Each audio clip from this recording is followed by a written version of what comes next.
بسم اللہ الرحمن الرحیم۔ حضرت ابو بکر صدیق کو صدیق کیوں کہا جاتا ہے؟ اس کی کچھ وجہ بیان کروں گا۔ اس سے پہلے یہ سمجھیں کہ صدیق کہتے کس کو ہیں۔ صدیق کو سمجھنے سے پہلے صادق کو سمجھنا پڑے گا کہ صادق کس کو کہتے ہیں۔ عام بولی میں صادق کہتے ہیں کہ جو سچا ہو، یعنی سچ بولتا ہو، اور علماء اس کی تعریف یہ کرتے ہیں کہ صادق وہ ہے کہ جو بات جیسی ہو ویسی بیان کرے، اور صدیق وہ ہے کہ جو بات ہمیشہ سچی کہے اور دل اور عمل کے ساتھ اس کو مؤکد کر دے، دل کے ساتھ تصدیق کرے اور عمل کے ساتھ اس بات کو پختہ کر دے۔ دوسری بات کہ صدیق اس کو کہتے ہیں کہ جو تصدیق کرنے میں مبالغہ کرے اور تصدیق کرنے میں سب سے پہلے نمبر پر رہے۔ اور تیسرا معنی مفتی احمد یار خان نعیمی علیہ رحمہ نے لکھا، وہ بہت ہی خوبصورت ہے۔ آپ نے فرمایا کہ صدیق وہ ہے جو وہ بات کہے وہی ہو جائے، اسی طرح چیز ہو جائے، اسی طرح کم واقع ہو جائے، اس کو صدیق کہتے ہیں۔ اور صدیق میں سب سے بڑا مرتبہ صدیق اکبر کا ہے، جو حضرت ابو بکر کا لقب ہے۔ حضرت ابو بکر کو صدیق کہا جاتا ہے۔ سب سے پہلی بات کہ نبی کریم صلی اللہ تعالیٰ علیہ وآلہ وسلم نے ایک دن حضرت ابو بکر کو فرمایا کہ اے ابو بکر، اللہ تعالیٰ نے تمہارا نام صدیق رکھا ہے۔ یعنی حضرت ابو بکر کو صدیق کہتے ہیں۔ صدیق کہنے کی وجہ یہ ہے کہ اللہ تعالیٰ نے آپ کا نام صدیق رکھا، اللہ نے رکھا۔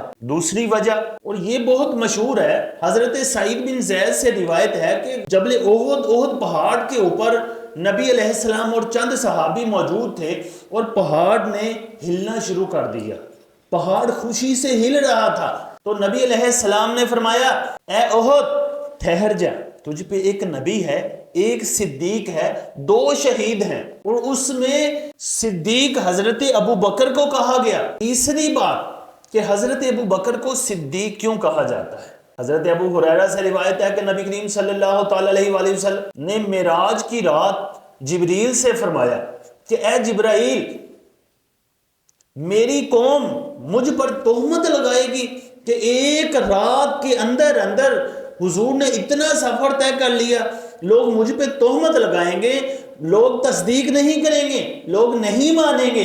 تو حضرت جبرائیل علیہ السلام نے بڑی پیاری بات کہی یا رسول اللہ، آپ کی قوم آپ کو جھٹلائے گی، آپ پہ تہمت لگائے گی، اس میں شک نہیں، لیکن آپ کی قوم میں، آپ کے غلاموں میں حضرت ابو بکر بھی ہیں، وہ صدیق ہیں، وہ آپ کی تصدیق کریں گے۔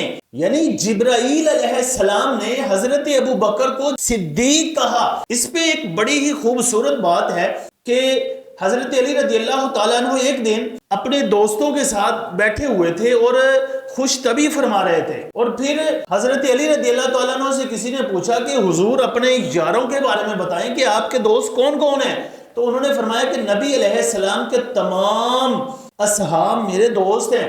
تو پھر کسی نے کہا یا امیر المومنین، آپ حضرت ابو بکر کے بارے میں کیا کہتے ہیں؟ تو حضرت علی نے بڑی ہی خوبصورت بات کہا ان کا تو کیا ہی کہنا، ان کی تو شان ہی نرالی ہے کہ اللہ تعالیٰ نے جبرائیل اور نبی علیہ السلام کی زبان سے حضرت ابو بکر کا نام صدیق رکھا۔ اور اس سے اگلی وجہ کہ حضرت ابو بکر کو صدیق اس وجہ سے کہا جاتا تھا کہ حضرت ابو بکر صدیق زمانہ جاہلیت میں بھی ہمیشہ سچ بولتے تھے، اچھی باتوں کی ہی تصدیق کرتے تھے، غریبوں کی مدد کرتے تھے، ہر ایک کا ساتھ دیتے تھے، اچھے کاموں میں لوگوں کی مدد کرتے تھے۔ لوگ آپ کو زمانہ جاہلیت میں بھی صدیق کے لقب سے ہی پکارتے تھے۔ پانچویں وجہ کہ حضرت ابو بکر کو صدیق کیوں کہا جاتا ہے، ایک دن کفار حضرت ابو بکر صدیق کے پاس آئے، کہتے ہیں آج تمہارے دوست نے، تمہارے نبی نے ایک عجیب دعویٰ کر دیا۔ تو حضرت ابو بکر نے کہا کیا؟ کہتے ہیں کہ تمہارے نبی نے فرمایا کہ میں ایک رات کے اندر ہی مکہ سے مسجد اقصی تک کا سفر کیا اور واپس بھی آ گیا، یعنی معراج کی بات کی۔ تو حضرت ابو بکر نے کہا کیا تم نے حضور سے یہ بات سنی ہے؟ انہوں نے کہا ہاں یہی کہا ہے۔ تو پھر حضرت ابو بکر نے کہا کہ حضور نے سچ ہی کہا۔ انہوں نے کہا یہ کیسی بات آپ نے مان لی؟ تو حضرت ابو بکر نے آگے سے جواب دیا کہ میں تو حضور کی باتیں آسمانی خبریں تسلیم کر لیتا ہوں، اور یہ تو آپ زمینی بات بتا رہے ہیں۔ اور یہ بات جب کفار کو کہی تو اس بات کرنے کے بعد حضرت ابو بکر صدیق رضی اللہ تعالیٰ عنہ صدیق مشہور ہو گئے۔ چھٹی وجہ کہ آپ کو صدیق کیوں کہا جاتا ہے، اور یہ بہت ہی خوبصورت بات ہے۔ حضرت ابو ہریرہ رضی اللہ تعالیٰ عنہ روایت کرتے ہیں کہ نبی کریم صلی اللہ تعالیٰ علیہ وسلم نے فرمایا، معراج کی رات میں نے آسمانوں پر لکھا ہوا دیکھا کہ محمد اللہ کے رسول ہیں اور ابو بکر صدیق میرے خلیفہ ہیں۔ یعنی اس میں دو باتیں ہیں کہ نبی علیہ السلام نے فرمایا آسمان پر ابو بکر کے نام کے ساتھ صدیق لکھا ہوا تھا، اور دوسری بات لکھی ہوئی تھی کہ میرے خلیفہ بنیں گے، کہ میرے خلیفہ ہیں۔ اس پہ آپ کو آخر میں ایک بڑی ہی خوبصورت بات بتاؤں کہ حضرت امام باقر، حضرت امام حسین کے پوترے، امام زین العابدین کے بیٹے، اہل بیت کے شہزادے، امت مسلمہ کے امام، ان سے کسی نے پوچھا کہ حضور آپ تلوار کو خوبصورت اور آراستہ کرنے کے بارے میں کیا فرماتے ہیں؟ امام باقر علیہ رحمہ نے فرمایا کہ میں اس میں کوئی حرج نہیں سمجھتا، کیونکہ تلوار کو آراستہ کیا تھا حضرت ابو بکر صدیق نے۔ اس بندے نے بات سنتے ہی کہا کہ حضور آپ ان کو صدیق کہہ رہے ہیں؟ تو حضرت امام باقر جیسی شخصیت، اہل بیت کے شہزادے، علم کے سمندر، وہ جلال میں آ گئے، قبلہ کی طرف منہ کر کے کہتے ہاں وہ صدیق ہے، ہاں وہ صدیق ہے، ہاں وہ صدیق ہے۔ جو ان کو صدیق نہ مانے، اللہ تعالیٰ اس شخص کی بات کی تصدیق نہیں کرتا، نہ دنیا میں نہ آخرت میں۔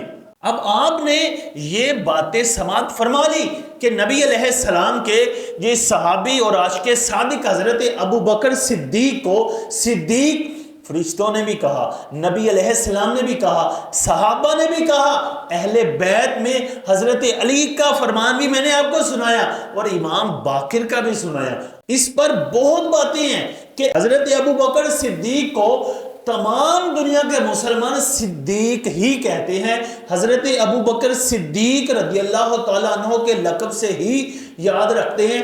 کوئی مسلمان ایسا نہیں جو حضرت ابو بکر کی شان کے بارے میں یا ان کو صدیق نہ مانے یا ان کی شان کے بارے میں کوئی گھٹیا لفظ کہے۔